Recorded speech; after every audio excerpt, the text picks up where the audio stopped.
Hello everyone. तो जैसे कि हम सबको पता है अभी अभी एसएससी फ़ेज़ 11 के एग्ज़ाम हुए हैं। तो सबको पता है फ़ेज़ 11 में 12th लेवल और 10th लेवल और ग्रेजुएशन लेवल तीनों लेवल के एग्ज़ाम होते हैं।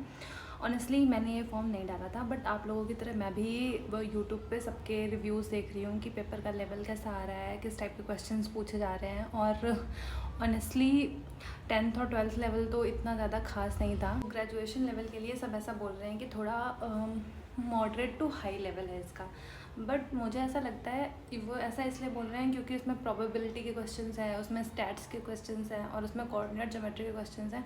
तो कोई मुझे ये बताएगा फ़ेज़ 13 का जो एग्ज़ाम है उसमें प्री और मेंस नहीं होता है, तो जो भी एसएससी के सिलेबस में है वो तो आ ही सकता है ना। तो डिफरेंट क्या पूछ लिया, उसमें सब कुछ पूछा है।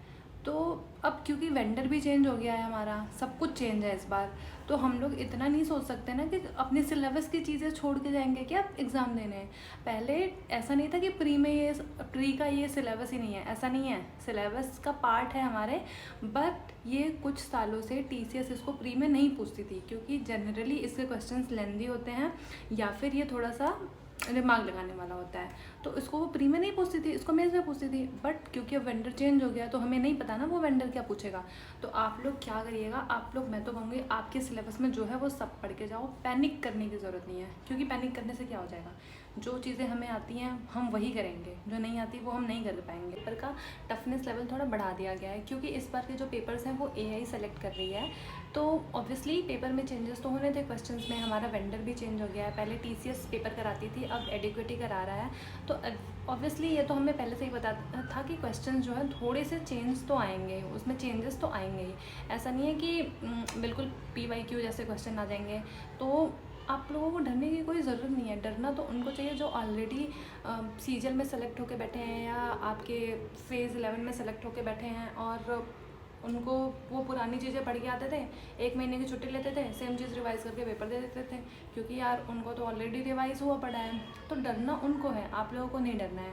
हमें बस अब जो चीज़ें हमें पता चल गई है हमें उन पर काम करना है। जैसे कि हमें स्टैटिक्स पढ़ना है, कोऑर्डिनेट ज्योमेट्री पढ़ना है, प्रोबेबिलिटी पढ़ना है, और जो भी 1-2 चीज़ें एक्स्ट्रा हैं वो सब चीज़ें आप देख लो और अपनी उन चीज़ों को बहुत ज़्यादा स्ट्रॉन्ग बना लो ताकि उनसे अगर कोई क्वेश्चन आए तो वो गलत ना हो।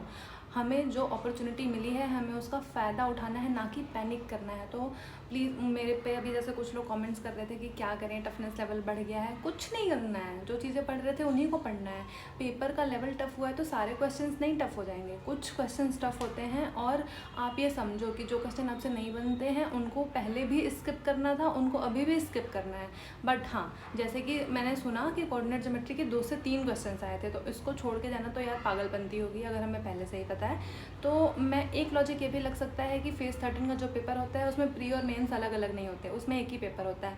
तो यार एसएससी के सिलेबस में तो कोऑर्डिनेट ज्योमेट्री पहले से थी, तो वो लोग पढ़ के क्यों नहीं गए थे फ़ेज़ 13 का एग्ज़ाम देने। मैं तो ये समझ नहीं पा रही हूँ इसमें इतना शौक होने जैसा क्या है। ऑलरेडी ये तो पेपर के सिलेबस का पार्ट था, उनको पढ़